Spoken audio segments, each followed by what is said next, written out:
Assalamualaikum warahmatullahi wabarakatuh. Selamat sore semuanya rekan-rekan pengurus maupun dewan pengurus. Puji syukur saya panjatkan kepada kehadirat Tuhan Allah Subhanahu Wa Taala dan salawat serta salam saya sampaikan juga kepada baginda besar Nabi Muhammad Rasulullah Sallallahu Alaihi Wasallam. Saya mengucapkan pertama kali terima kasih banyak kepada Bang Berli, kepada Kanda Berli sudah mau meluangkan waktunya untuk memberi materi kira-kira seperti itu dalam upgrading dengan judul Tata Cara Riset dan Metode Membaca yang Efektif. Harapan saya semoga transfer knowledge yang Bang Berli beri nanti dapat teman-teman HMI Komisi Hukum Trisakti laksanakan seperti itu, karena sifatnya untuk upgrading pada hari ini untuk membukakan pintu gerbang keilmuan kira-kira seperti itu. Karena dari riset dan membaca adalah salah satu komponen yang sangat penting untuk teman-teman HMI Komisi Hukum Trisakti ke depannya. Kira-kira seperti itu. Terima kasih banyak. Wassalamualaikum warahmatullahi wabarakatuh. Yakinkan dengan iman, usahakan dengan ilmu, sampaikan dengan amal. Yakin usaha sampai. Terima kasih banyak. Saya kembalikan kepada moderator. Baik, terima kasih kepada Ketua Komisariat Hukum Trisakti atas sambutannya. Mungkin kita lanjut aja sebelum untuk pembahasan materinya atau transfer knowledge yang akan dilaksanakan ini. Saya akan membacakan CV dari pemateri kita pada sore hari ini. Nama lengkap Berli Martawardaya sebagai dosen FEB UI dan Direktur Riset Index. Lalu jabatan yang pernah diemban selama di AMI itu Kabid PTKP Cabang Depok pada tahun 98 sampai 2000 dan sekarang pengurus Majelis Nasional KAHMI Departemen Riset dan Pendidikan. Itu CV dari materi hari ini. Mungkin untuk materinya Bang Berli ini ya share screen sendiri ya untuk PowerPoint-nya.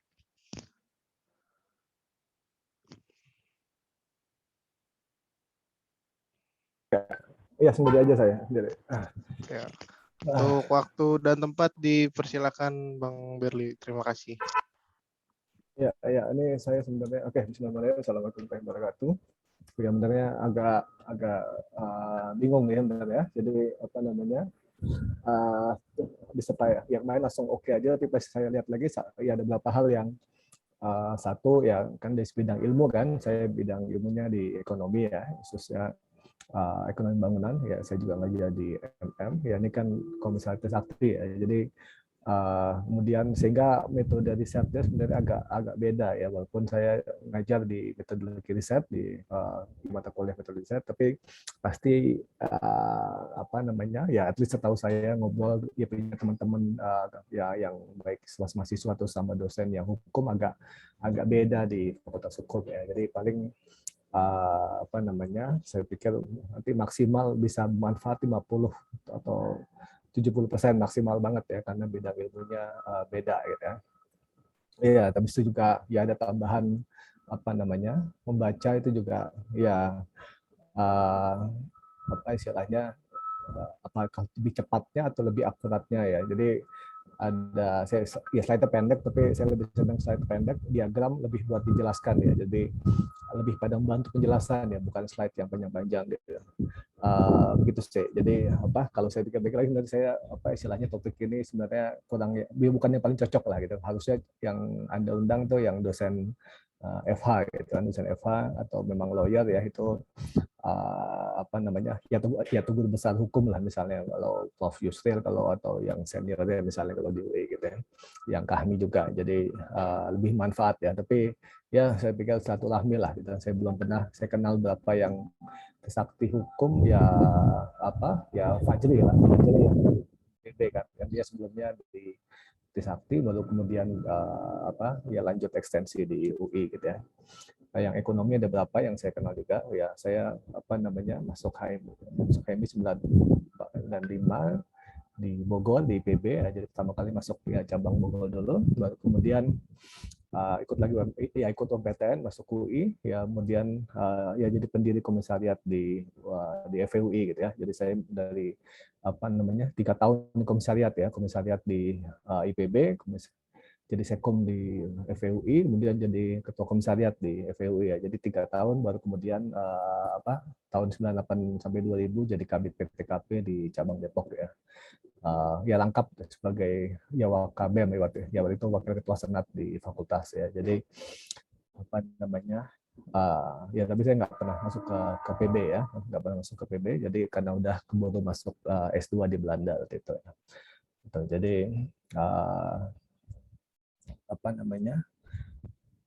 saat ini juga memang saya banyak waktu mahasiswa saya banyak aktif di bidang kajian ya, bidang baik di ya kalau dulu namanya ada bidang kajian, ada bidang litbang ya, sekarang digabung jadi kasrat ya di fakultas, BEM fakultas, Senat fakultas dan di UI juga sama di kelompok studi ya. Jadi saya memang track recordnya banyak di bidang kajian, kemudian jadi dosen ya, dan juga di Indef juga yang lembaga studi HMI gitu ya.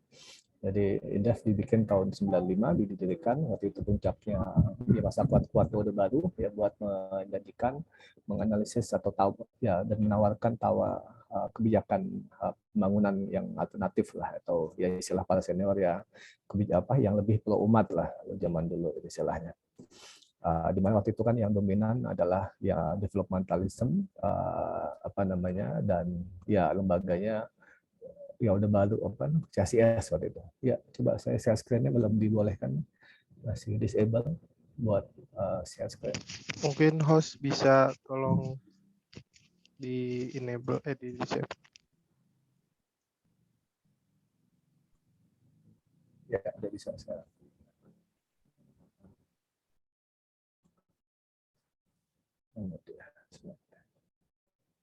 Ya, jadi sedikit aja sebenarnya slide saya juga. Ya, jadi istilahnya nggak mesti 2 jam ya. Jadi ini diskusi aja. Ya saya bilang saya nggak begitu yakin yang Anda butuhkan apa, jadi saya poin-poinnya aja. Tapi ya dengan ya pengalaman saya di riset dan di ya sebagai dosen ya kita bisa gali aspek-aspek yang Anda lebih butuhkan gitu ya. Ya, jadi ya ini dasar topik yang Anda lakukan, yang ingin Anda kaji ya. Jadi ini untuk bikin paper atau bikin skripsi ya, ini kan pada ya anak S1 kan.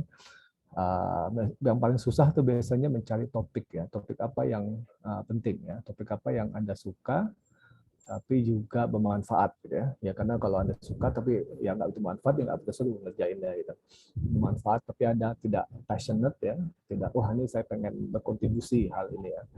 Terus yang ketiga ada istilahnya ada novelty ya, ada hal baru, ada angle baru ya. Kalau angle-nya sudah lama ya tidak begitu menarik gitu. Misalnya ya nggak tahu kalau di hukum kalau di bidang ekonomi itu ya misalnya investasi dalam pembangunan itu udah banyak sekali dikaji ya, jadi agak sulit atau harus kreatif, harus usaha serius mencari angle ataupun data yang belum dikaji sebelumnya. Ya kalau hukum saya nggak tahu ya, soalnya saya kira topik-topik yang umum yang sudah sering dibahas. Gitu. Ya kalau yang belum, yang agak seru misalnya kalau at least dari yang saya agak cuma tahu dikit tentang hukum ya, tentang omnibus law saya kira banyak yang bisa dibahas ya, tentang undang-undang korupsi gitu ya, yang khususnya ya revisi benar ya, ada yang bolong nih, ada yang bolong. Ya, suaranya coba di mute dulu. Ya. Udah. Ya, masih bunyi. Oke, ya. Tuh.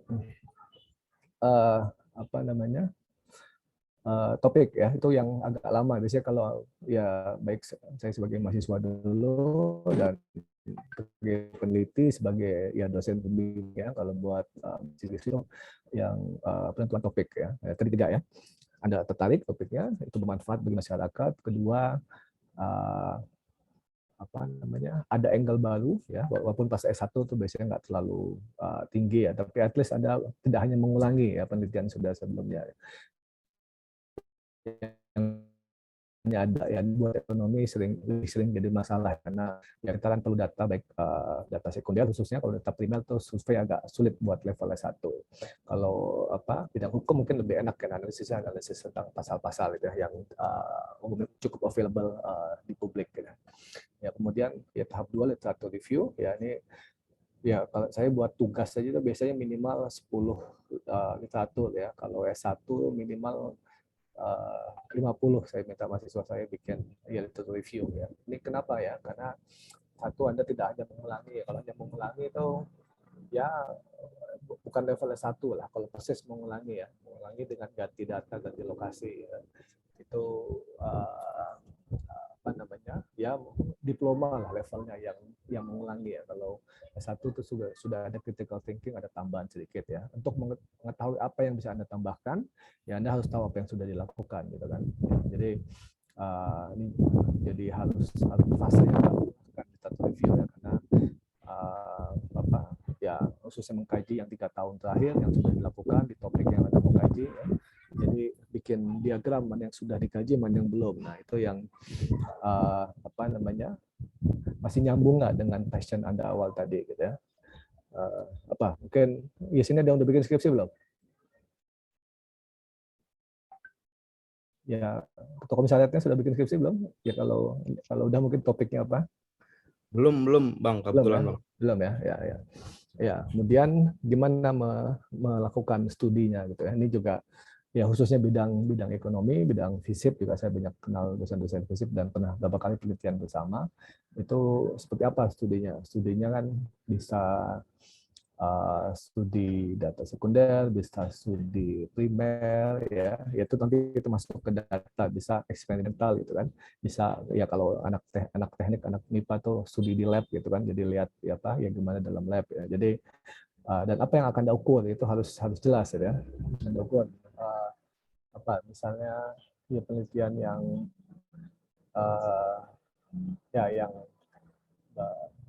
sedang saya lakukan misalnya ya, saya sedang melihat mikrokredit ya di PNM, Penanaman Nasional Madani, bagaimana dampaknya terhadap kesejahteraan masyarakat yang dapat pinjaman itu kan, apakah ya lebih banyak digunakan ya, jadi dilihat yang di measure, apa yang di measure, yang diukur itu dana yang disalurkan. Dananya disalurkan kemana ya? Untuk konsumsi atau untuk produksi atau ataupun untuk investasi gitu kan.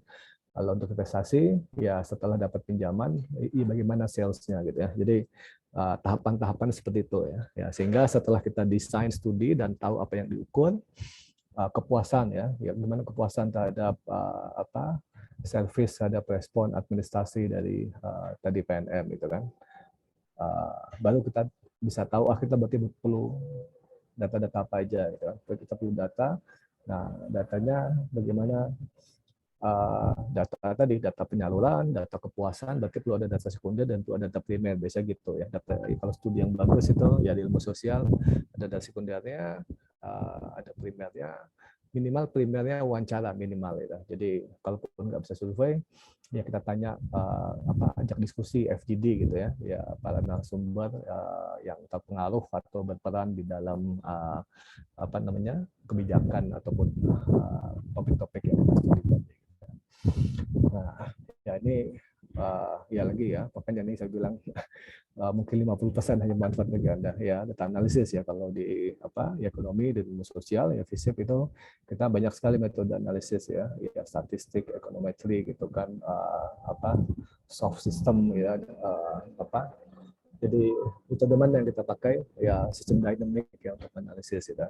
Nah ini kalau hukum itu kan close-nya beda lagi ya, jadi ini makanya saya pikir yang partially. Nah ini baru ke konklusi. Konklusi ini biasanya sekaligus ada rekomendasi buat kebijakan dan studi selanjutnya. Apa yang karena satu studi itu tidak bisa menyelesaikan semua masalah di dunia. Itu bahkan satu masalah besar mungkin sebagian aja bisa direspon gitu ya. Nah ini humble sebagai peneliti ya, what we can do ya, dan harus fokus apa yang kita bahas, nggak bisa bahas terlalu besar gitu. Ya, ini kemudian tipe-tipe riset ya, riset. Nah, ini kalau hukum ini biasanya lebih banyak apply riset ya, bikin legal opinion gitu kan. Ya kalau ekonomi kombinasi ya, ada pure, ada juga applied-nya buat kebijakan gitu. Kalau MIPA teknik itu lebih banyak yang pure research biasanya lebih banyak gitu ya. Ya, habis itu tujuannya apa? Jadi tujuan riset itu untuk tahu ya, untuk mengetahui, explore ya. Ini banyak di antropologi, sejarah gitu kan, di apa namanya, arkeologi ya, itu untuk mengetahui bagaimana kehidupannya masa lalu ya, bagaimana kehidupan di Asmat gitu, pedalaman ya, di suku Kubu buat lebih mengetahui ya. Kemudian misalnya terkait dengan menjelaskan ya, untuk menjelaskan bagaimana apa namanya kondisi di sana ya. Nah, kalau ya kalau ilmu sosial, ekonomi fisik itu banyak korelasi ya dengan studi, dengan tools statistik, ekonometri dan sindemik dan lain-lain. Itu apa berhubungan dengan apa itu, karena ya kalau ya ekonomi dan sosial itu banyak tujuannya memperbaiki, mengubah gitu, apa yang perlu diubah untuk meningkatkan kondisi atau suatu kebijakan gitu. Oke, kemudian korelasi juga sering dengan explanatory ya, itu juga apa istilahnya tahap-tahap rekomendasi kebijakan gitu. Apa yang perlu dilakukan ya. Jadi korelasi biasanya terkait dengan explanatory ya. Explanatory terkait dengan deskriptif. Ya, ini bisa empat-empatnya bisa tentunya ya, tapi biasanya ada lebih fokusnya di mana gitu. Kemudian secara metode itu kuantitatif atau kualitatif. Nah, ini kalau hukum lebih sering kualitatif ya, pakai itu pasal-pasal kan. Pasal ini apakah sudah sesuai apa yang perlu diubah gitu kan. Saya juga apa namanya, karena di HMI agak ya lebih familiar lah dibandingkan ekonomi pada umumnya gitu. Kalau kita kan ya bahas tatip gitu ya, tatip itu ya bapak saya juga agak apa dulu setahun lebih sering jadi MOT ya, jadi apa pas bahas tatip itu ya apa namanya kita cukup detail lah di HMI gitu. Nah, kalau kuantitatif lebih pakai lebih pakai data-data tadi gitu. Oke, ya terus ini ada request tadi ya tentang khususnya buat di literature review dan data collection ya. Jadi tapi juga termasuk di kehidupan sehari-hari. Bagaimana khususnya di ya masa pandemi yang kita makin dapat kebanjiran ya, istilahnya flooding news ya, flooding info ya. Jadi sense atau screening kita terhadap validitas itu agak seringkali atau lolos gitu ya. Nah, ini 8 step ya atau 8 tahap lah buat mendeteksi fake news atau hoax itu. Yang pertama nomor 1 sumbernya. Siapa dulu sumbernya? Sumber itu bisa dari beritanya ya, bisa dari yang dikutip ya. Jadi jangan ya menteri aja bisa juga sebar hoax itu misalnya kan. Ya, tapi ya secara umum yang pejabat terkait beneran atau akademisi gitu kan ya, atau ya peneliti itu biasanya lebih yang dikutip di dalam berita tersebut gitu ya. Jadi Anda jangan kepala lembaga ya, sangat banyak lembaga survei atau think tank yang belum jelas ya, itu ya perlu Anda cek juga ke websitenya gitu, apakah ya sering sudah memberikan kajian yang cukup panjang track record-nya ya, seperti Indef yang sudah 26 tahun ya, tentu beda dengan lembaga yang baru ya 1 atau 2 tahun gitu. Headline ya kadang-kadang agak bombastis gitu kan, clickbait istilahnya, karena wartawan sekarang beberapa media itu dibayarnya berdasarkan yang membaca artikelnya ya, berarti judulnya perlu bombastis gitu, padahal isinya seringkali nggak terkait ya. Jadi selain lihat judulnya, Anda harus lihat dalamnya juga. Dalamnya itu artikelnya seperti apa, nyambung nggak kan, visual URL ya. Nah, ini suka dipindah-pindah ya gitu kan, kayak ya paling umum Anda harus bisa bedakan Kompas dengan Kompasiana gitu. Bahkan Kompas ada kompas.com, kompas.id ya. Kompas.id itu yang lebih ketat gitu ya. Kompasiana itu ya lebih seperti blog ya, siapapun bisa nulis gitu. Kemudian juga ya ada juga yang mirip-mirip dengan media yang mainstream atau well known tapi diubah-ubah dikit gitu. Jadi harus hati-hati lihat dulu fake-nya apa linknya gitu. Kadang statement seru kalau dilihat dalam konteks sekarang, pada statementnya di masa lalu pada konteks yang biasa-biasa saja gitu. Ini juga harus dilihat tanggal ya, tanggal berita itu kapan. Format ya, ini format sama image ini juga terkait lah gitu ya. Apa namanya? Kalau website sembarangan gitu kan, ya website fotonya juga aneh itu, ya di Photoshop nggak fotonya gitu. Jadi Anda perlu cek lagi berita tersebut di ya judulnya, coba Anda masukin lagi di Google, muncul nggak di tempat lain ya. Kadang-kadang fotonya foto ya di Photoshop atau di adjust gitu kan. Tadi penulisnya ya Google namanya siapa, apakah cukup credible atau tidak ya. Kalau peneliti ya cek high index-nya, itu paling gampang ya. Kalau dia punya high index itu ya biasanya lebih ya semakin tinggi high index semakin bagus ya, semakin punya track record panjang dan dianggaplah dalam hasil-hasil penelitian dan kajiannya gitu.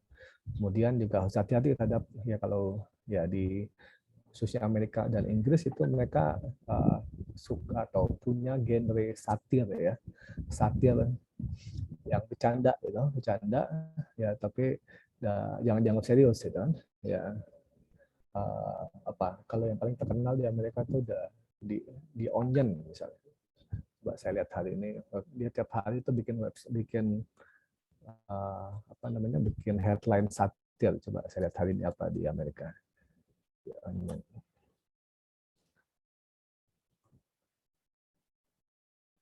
Yang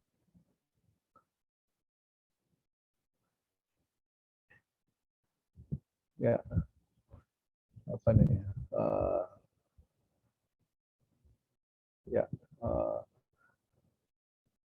ya ini beberapa yang konteksnya Amerika banget, tapi ya ini saya lihat ya ya maksudnya yang paling terkenal tuh Amerika sedang menghadapi masalah ini pas Obama terpilih ya. So they find a black guy to clean up the mess gitu. Jadi itu pas Obama takes a black man takes a job nobody's want gitu. Waktu itu pas ya Amerika, pas Obama menang jadi pilpres, menang di pilpres ya, karena ya waktu itu Amerika sedang krisis besar-besaran, krisis 2009 dulu gitu. Itu. Oke ya, ini ya saya mungkin menit lagi ya, 5 menit habis itu ya kita bisa diskusi lagi. Ini yang ya saya cari-cari yang cukup bagus lah untuk speed reading. Ada beberapa yang minta juga ya, karena kita kan sebagai ya insan akademis itu harus good input, good process sehingga bisa good output ya. Good output itu good hasil analisa kita ya. Good input itu ya selain kualitas juga kuantitas ya. Jadi pas zaman mahasiswa dulu ya bahkan sejak SMA saya dulu dapat sertifikat pas lulus itu yang peminjam buku terbanyak di perpus ya. Zaman dulu kan belum ada buku online ya, jadi masih buku di perpus ya. Jadi saya memang dari dulu suka baca. Saya keluarga dosen, kakek saya dosen ya, bapak dan dosen UI kakek saya ya, om bahkan ada yang jadi dekan di psikologi pernah. Jadi memang dari dulu jalur akademis lah ya.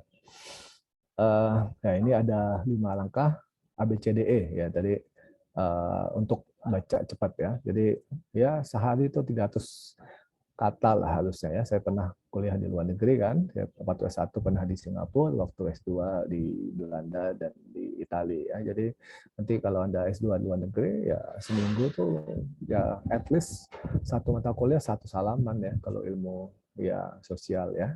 Kalau teknik kan lain lagi ya. Jadi dari sekarang ya harus Anda latih bisa cepat baca ya, karena kalau enggak tidak kekejar gitu.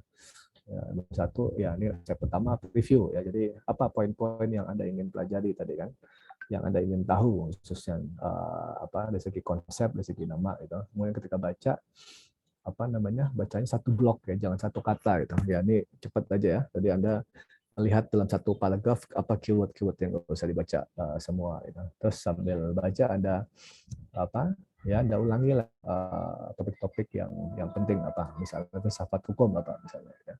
Hukum gimana analisis sosiologis di masyarakat gitu kan, buat bisa sehingga muncul menjadi peraturan yang perlu ditegakkan gitu kan. Apa key ideas-nya apa ya, bisa Anda tulis juga, dia bikin diagram gitu kan, kemudian Anda review ya. Ini saya juga beberapa kali pakai untuk bikin mind map. Apa sih poin-poin utama dari buku yang sudah Anda baca gitu ya. Baca dan coba habis selesai itu bikin satu paragraf ya untuk dipakai, digunakan konsep yang baru Anda ketahui atau Anda perdalam di buku atau artikel tersebut ya, sehingga di-embody, dimasukkan, digunakan ya dalam langkah-langkah Anda ke depan.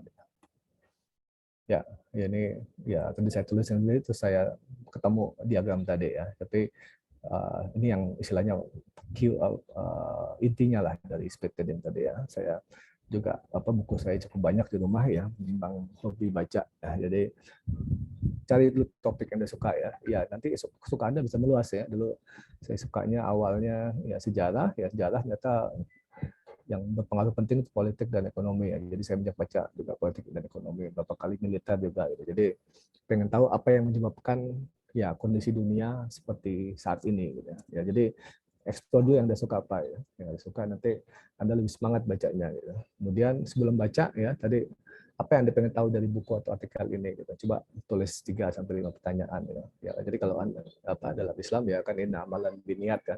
Dan sudah punya niat mengetahui apa ya nanti akan lebih fokus mencari tahu jawaban dari yang Anda cari tadi gitu. Sambil lalu ingat-ingat apa yang Anda sudah tahu ya. Ya jadi kan Anda tidak blank ya, sudah siswa, sudah aktivis juga.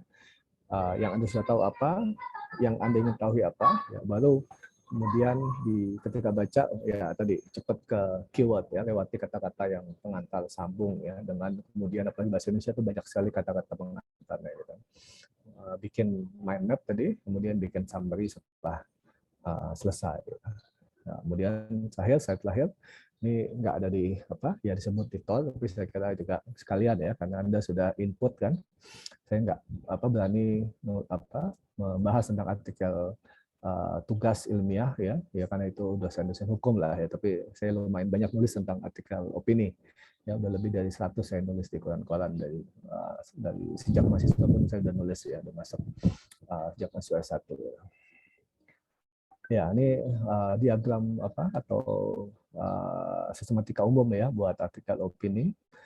Jadi Anda sudah banyak baca, sudah diskusi, ya ini HMI seringnya kurang nulis ya HMI. Ya pas zaman dulu saya ikut ikut di kongres itu saya senang sekali ikut kongres 97 itu di Jogja, pilihnya Bang Anas. Itu para kandidat itu pada merilis buku ya, kumpulan artikel mereka yang udah ya terbit selama beberapa tahun terakhir ya. Mereka kan yang level kabit cabang, kabit PB itu Batu itu nulis di koran nasional atau koran wilayah gitu ya. Nah, ini terlihat pola pikirnya seperti apa gitu kalau dari tulisan. Oke, nomor 1 permasalahan ya.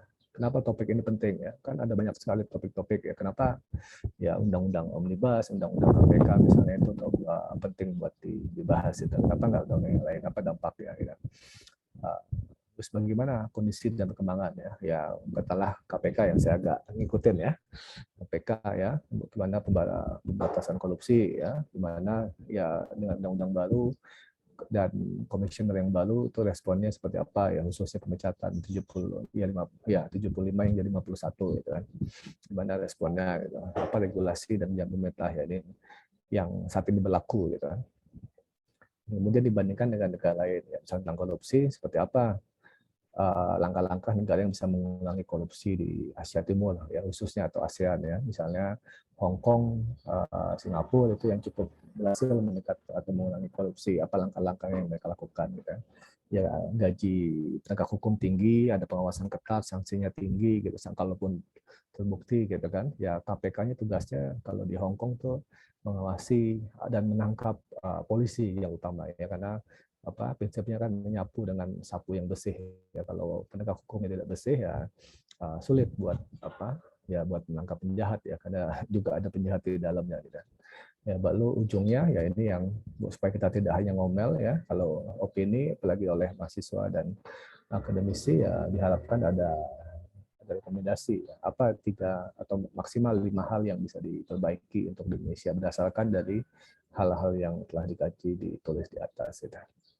Oke, itu dulu deh. Semoga bisa ke diskusi 30-40 menit.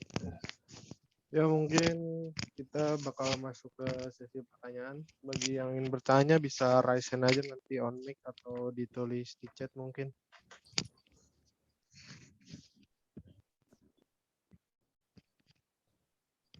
Jika ada yang mau bertanya, silahkan.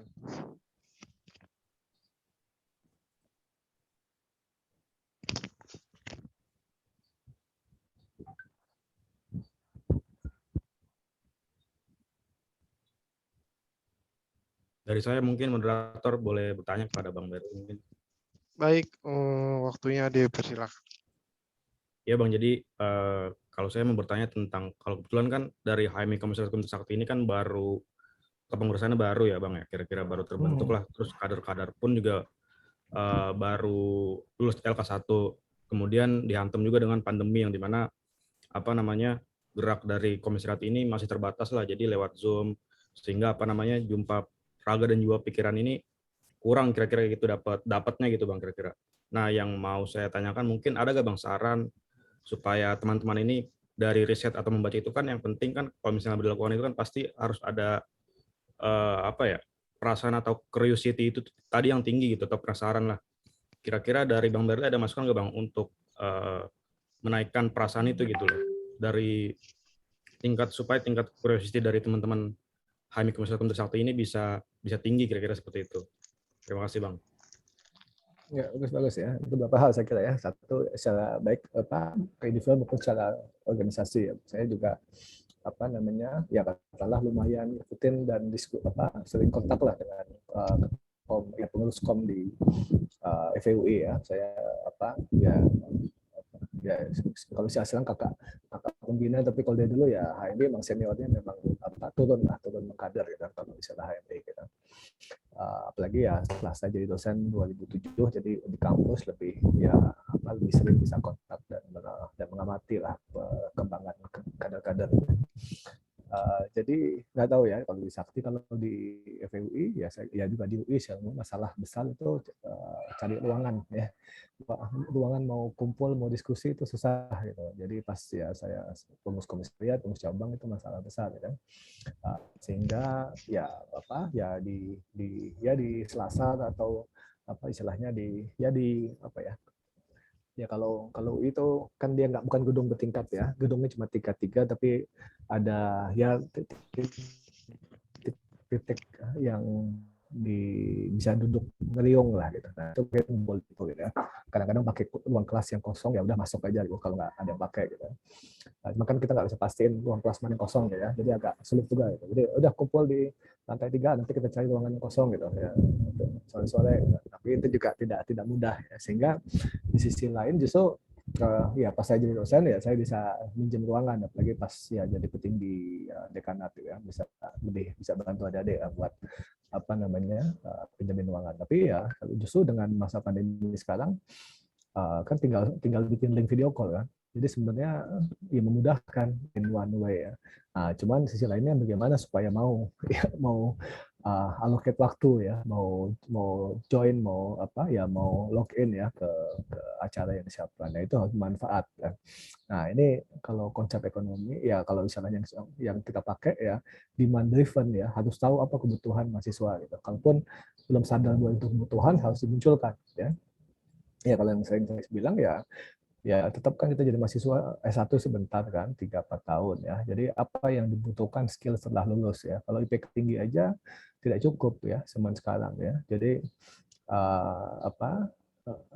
skill soft skill ya negosiasi, skill analisis gitu kan ya, tambahan daripada yang di kampus itu juga dibutuhkan. Nah ini harus bisa mendefinisikan organisasi ekstra ya, khususnya mahasiswa khususnya ekstra seperti HMI, apa yang ditawarkan HMI. Jadi kebalik ya, apa yang HMI tawarkan dan apa yang itu yang dibutuhkan oleh mahasiswa ya, sehingga mau ikut HMI dan tetap terus aktif di HMI itu ya. Jadi bukan hanya pokoknya gue udah ikut LK bisa klaim HMI gitu kan, tapi juga mau ya aktif di dalam gitu, jadi pengurus dan berkontribusi. Nah, itu yang mesti dirumuskan ya. Saya kira tiap fakultas, tiap komisariat beda ya. Tapi tawaran intelektualitas saya kira termasuk yang penting ya. Bahwa di HIP dilatih analisis di luar atau menambah dari yang di kelas ya. Jadi bisa diskusi sendiri sama mahasiswa atau juga bisa ngundang para senior ya. Kalau HMI kan seniornya lebih mau ya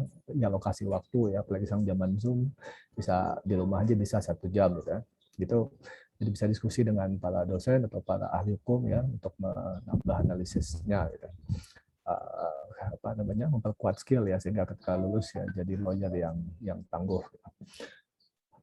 Kemudian ya ini saya kira yang harus ditanamkan ya di HMI itu adalah kepercayaan diri ya bahwa kita bisa atau mampu memberikan tawaran perbaikan kondisi itu dulu ya.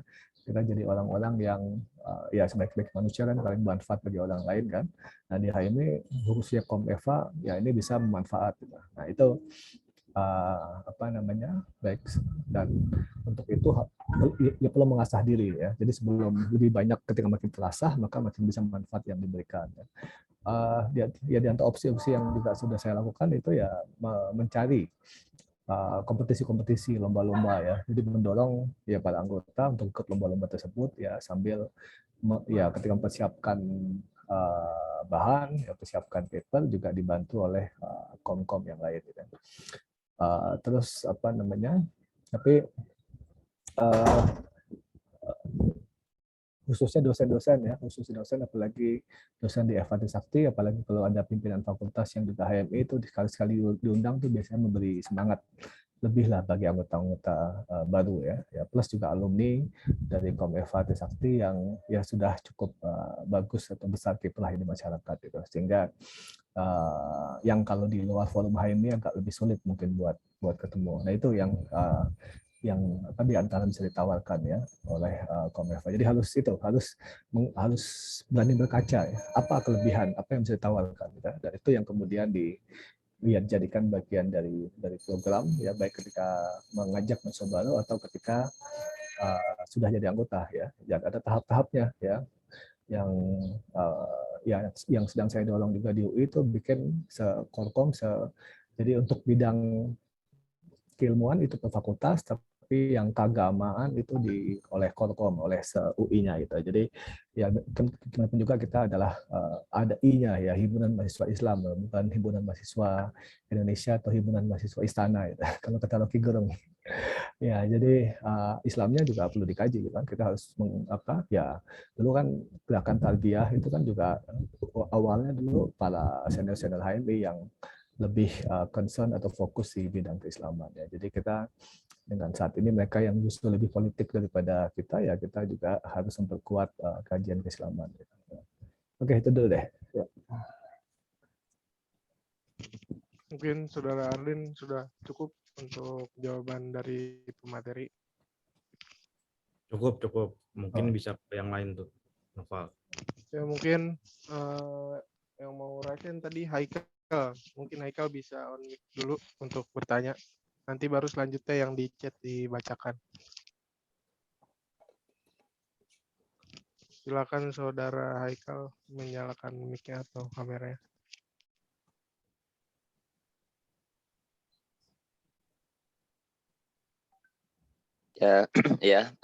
Mohon maaf sebelumnya, Bang, kalau belum bisa hidupin kamera karena masih di luar, masih di perjalanan posisinya.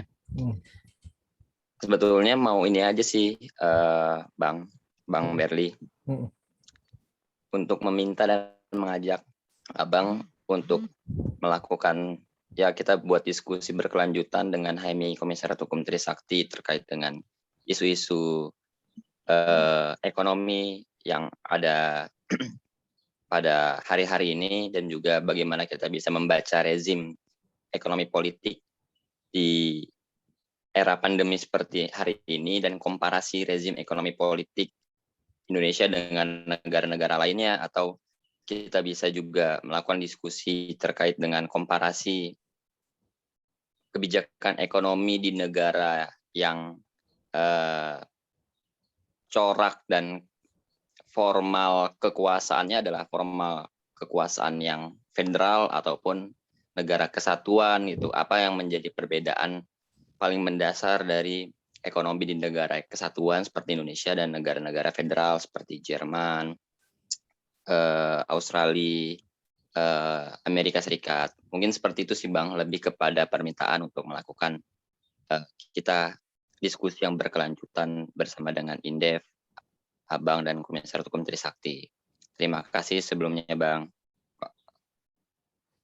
Ya, kalau apa namanya? Ya, kalau tiap minggu jelas tidak bisa lah kalau saya kan. Jadi ya, Bang, kalau topik-topiknya ada yang memang saya kuasai dan waktunya lowong ya, nanti bisa kita cari waktu. Itu saya kira prinsip itu ya. Tapi tadi saya kira udah bagus Anda bikin atau punya beberapa topik-topik kajian gitu ya, di mana memang studi komparatif itu sering atau kurang banyak dilakukan gitu ya. Kayak ya juga misalnya secara historical ya, misalnya Indonesia dengan Malaysia dan Singapura ya, selain kita presidensial dan kesatuan, mereka yang parliamentary dan federal ya Malaysia, tapi juga historis dijajah oleh Inggris gitu. Nah itu gimana kajian, jadi ada beberapa saya pernah baca yang menarik ya, kajian pengaruh rezim hukum ya kontinental Amerika dan Anglo-Sakson ya terhadap kesejahteraan ya, terhadap kondisi ekonomi politik ya dan sistem politik ya. Jadi ya rezim hukum dan rezim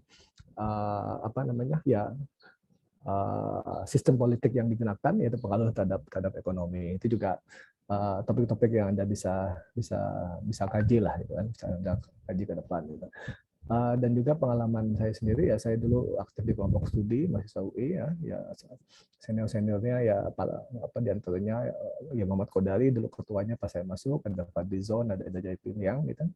Jadi penting bahwa Anda misalnya dalam kajian seperti ini salah satu di antara Anda jadi panelis gitu ya. Jadi akan beda ya kalau Anda harus mempresentasikan, harus mendefense argumen Anda dengan Anda hanya mendengar di kelas. Ya. Selama ini kan saya jadi mahasiswa kan, ya saya juga kerasa ketika pertama kali jadi asdos ya, kalau jadi asdos tingkat 4 ya jadi dan ngajar tingkat 3 ya. Jadi ya adik kelas saya langsung di bawah 1 tahun ya saya ngajar jadi asdosnya itu. Nah itu ya ketika saya mahasiswa tahun lalu ya kan duduk aja nyatet pas di kelas ya. Tapi ketika harus mengajar ya kan saya harus duluan baca, harus menyiapkan slide ya, harus siap ditanya gitu. Nah itu jauh lebih banyak yang saya pelajari ya ketika saya jadi asdos dibandingkan ketika saya jadi mahasiswa ya. Dan ya itu ketika di kelompok studi juga kan kita saling mengkaji sendiri, saling presentasi dan itu within kita ya, dan di panel dengan dosen waktu itu ya. Jadi jangan positioning wah ini mahasiswa hanya bisa terima aja kita jadi pendengar atau maksimal memberikan pendapat, komentar, pertanyaan terhadap dosen, jangan gitu juga gitu.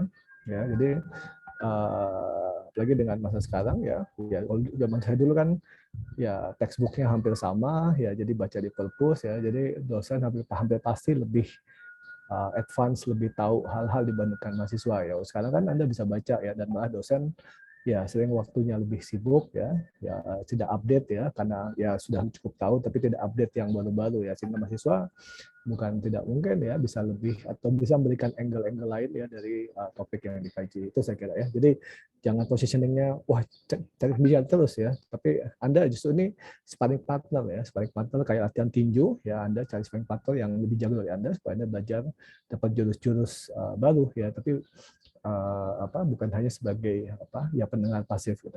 Oke, itu deh.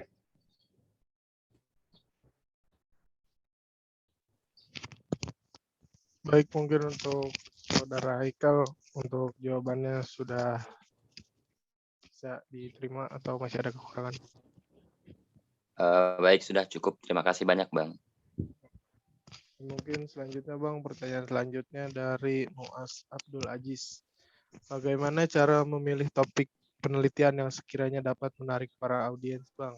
Dan bagaimana contoh penelitian yang sekira Abang hal itu akan menarik dan bermanfaat dari sisi bidang penelitian ekonomi sendiri Bang? Terima kasih.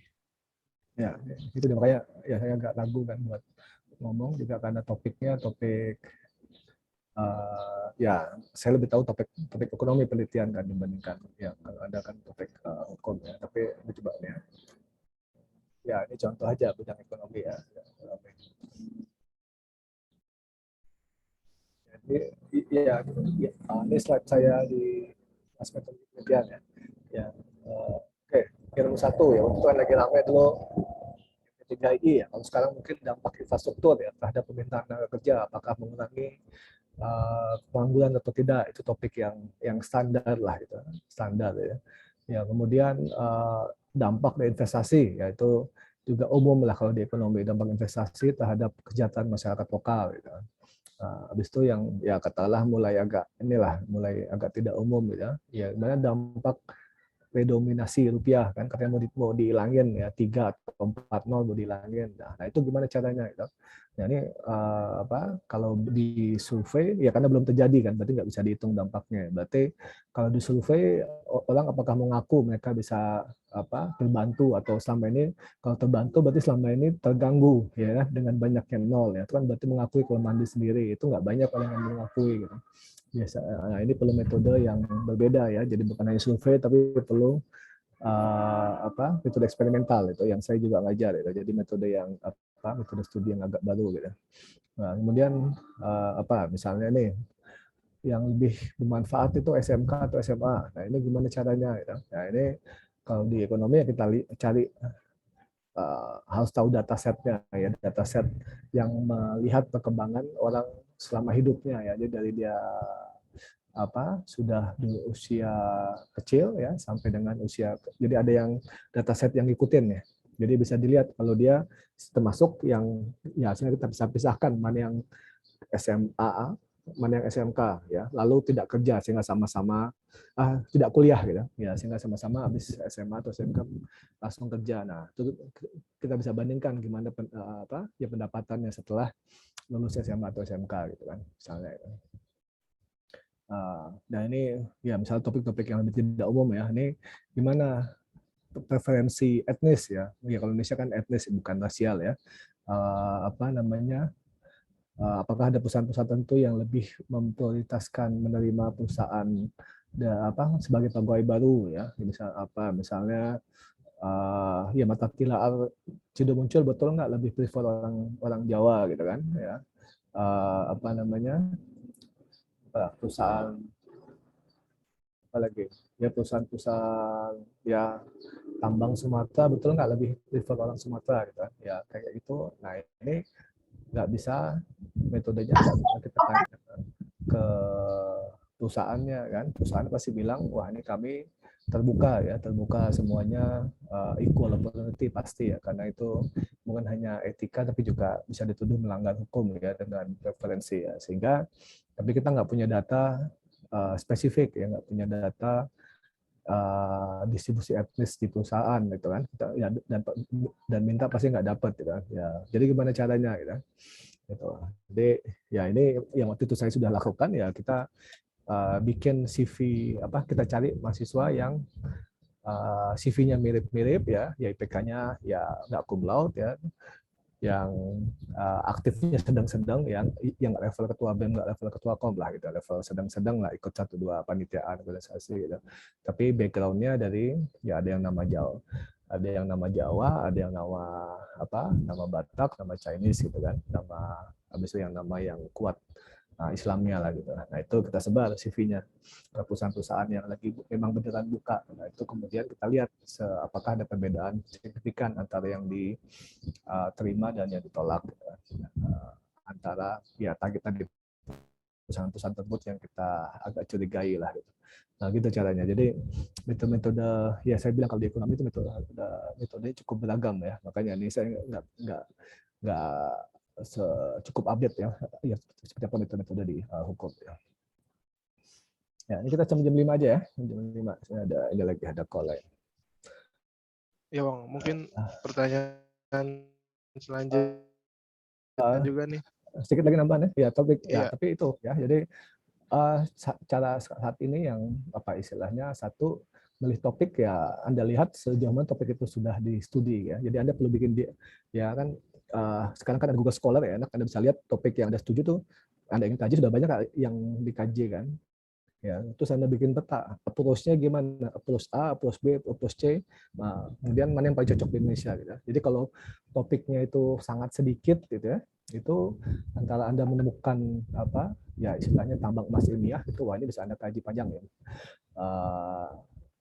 Misalnya ya ini saya baru mau studi tentang Papua ya, bikin tentang otonomi khusus Papua kan lagi mau diperbaharui kan metodenya kan pembagiannya itu. Nah itu pas saya cari kok sedikit sekali yang pernah mengkaji secara ilmiah di jurnal internasional ya tentang Papua gitu. Nah itu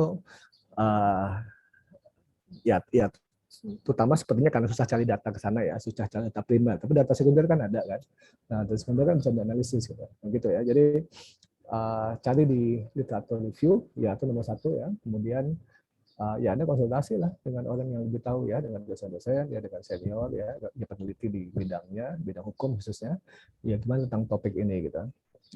Jadi dua-duanya ya, yang tadi tanya Mbah Google ya, sama tanya ahlinya. Terus Anda sendiri gimana? Ya tertarik nggak apa sekarang misalnya digital law ya, itu lagi naik sekarang ya di Fakultas Hukum UI lagi banyak yang menjadi dosen di digital law ya, karena itu juga lagi berkembang gitu.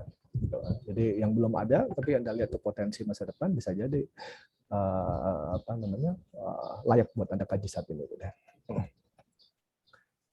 Mungkin pertanyaan terakhir nih Bang, karena waktu kita sampai jam 5 kan, dari Ahmad Jas Alpasi ya. Bagaimana cara menanggapi orang yang percaya berita hoax Bang? Dia merasa berita yang dia baca benar, padahal beritanya salah atau ambigu akan kebenarannya Bang. Ya ini kira bagus sekali doa Rasulullah lah yang setelah waktu itu pertama kali mencoba berdakwah. Coba saya lupa bahasa Arabnya ya. Jadi coba cari lagi.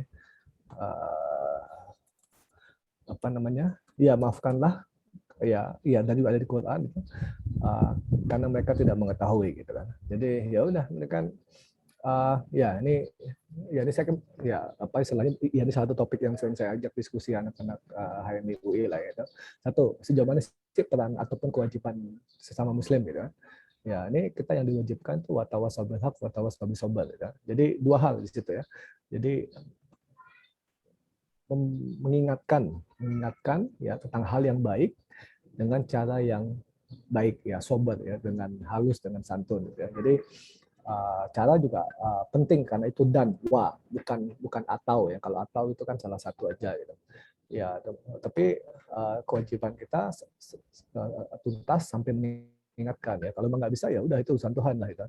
Jadi jangan maksa juga, jangan berantem ya, karena ya yang percaya banget sama hoax ya, apalagi sekarang misalnya yang anti vaksin itu ya, habis vaksin memang agak lemas beberapa hari ya, itu part of ya memang cara kerja begitu gitu. Tapi bukan berarti itu jadi alasan untuk tidak vaksin ya. Justru kalau ya misalnya bersusah-susah dahulu baru kemudian ya istilahnya lebih rendah risiko kena COVID gitu kan misalnya kan. Terus yang saat ini lagi ramai lah untuk hoax ya. Jadi itu kita jalankan kewajiban kita ya untuk mengingatkan, beritahu dengan cara yang baik. Tapi jangan maksa. Ya udah, ya itu tanggung jawab ya itu urusan dia Tuhan ya, kalau udah kita sudah berusaha. Oke, ada lagi? Saya kira masih bisa satu pertanyaan. Mungkin tadi udah Bang pertanyaan terakhir dari ini ada lanjutannya Bang. Tapi Bang, kalau dia tetap percaya kepada yang salah, yang ditakutkan menyebarkan ke yang lain Bang. Ya, kalau memang di WhatsApp group atau di line group ya Anda sampaikan gitu. Sampaikan yang Anda tahu kan dengan sumbernya. Kalau saya biasanya ya kirim link ya, komennya dikit tapi ada linknya, jadi orang bisa cek lagi di linknya gitu kan. Kadang-kadang yang dia ngotot ya khususnya yang anti vaksin ya di angkatan saya aja ada gitu, alumni UI gitu, alumni VUI yang udah 43 tahun masih ada yang anti vaksin gitu. Ya udah gitu ya, saya kirim aja linknya setelah gitu. Penting yang lain juga ya, ini istilahnya ya HMI kan terbiasa mempengaruhi opini kan ya. Anda japri lah berapa key opinionnya yang tokohnya di grup tersebut ya, ya supaya dia ngomong juga. Jadi kalau ada 3 kan bisa ya triangulasi 3 orang ya, Anda ngomong dia ngomong jadi dikepung dia gitu. Itu ya apa namanya skill yang dipelajari di sesi TCB lah, tata cara bertidang itu digunakan juga di apa diskusi-diskusi di grup gitu.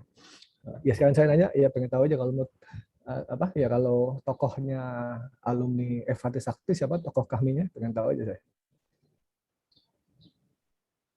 Mungkin Ketum bisa mewakili Kalau jawabannya. tokohnya ada dari teman-teman dari LSM Bang, ada juga yang kerja di BUMN, kira-kira seperti itu sih Bang.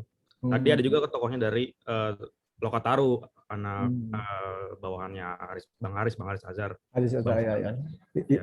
Iya Bang Haris Azhar gitu. Nah itu, nah ya bisa juga diundang itu kan buat membahas, apalagi ya kalau hukum apalagi dekat Bang Haris kan HAM-nya juga bagus analisisnya gitu. Saya apa ya ada beberapa beberapa komunitas yang saya bareng Bang Haris Azhar gitu. Itu ya ini dengan masa pandemi ini kesempatan besar ya, mereka kan bisa di rumah. Dulu kan biasanya susah ngundang ya apalagi dulu di UI kan Depok ya, kalau buat datang itu susah banget dulu kan ya. Ini dengan ini kan tinggal ya kasih waktu 1 jam atau setengah jam itu bisa bagi ilmu. Nah itu dimanfaatkan lah nih ya, sudah ada teknologi yang luar biasa nih. Ada lagi oke. Ya oke, ada lagi. Mungkin udah Bang tadi ya, pertanyaan yang terakhir dari Abang Basya. Mungkin sebelum Abang keluar bisa dokumentasi dulu untuk semuanya menyalakan kameranya, mungkin para peserta pada wedding hari ini. Peserta tolong dinyalain kameranya ya buat sesi dokumentasi. 1, 2, 3. Sekali lagi 1, 2, 3. Ya, terima kasih Bang. Ya. Oke, terus semangat terus ya, terus mengkaji terus ya menelaah ya, itu peran mahasiswa itu biarpun apa ya PBH ini sedang jadi 4 sekarang gitu. Yang penting di komisariat solid, yang penting di yang ya motornya kan di komisariat kan. Ya oke ya, yakin usaha sampai ya, terus berjuang. Wassalamualaikum warahmatullahi wabarakatuh. Baik, Salam. makasih Bang. Mungkin sambutan penutup dari Ketua Umum. Oke, saya dengerin dulu deh. Gimana sambutan penutupnya? Iya, terima kasih Bang atas waktunya Bang. Mungkin untuk kedepannya saya kira saya berharap bisa terpakai juga tadi transfer knowledge dari Abang. Kira-kira seperti itu, yakinkan dengan iman, usahakan dengan ilmu, sampaikan dengan amal, yakin bisa sampai. Terima kasih banyak Bang. Oke, yuk sampai ketemu lagi. Assalamualaikum.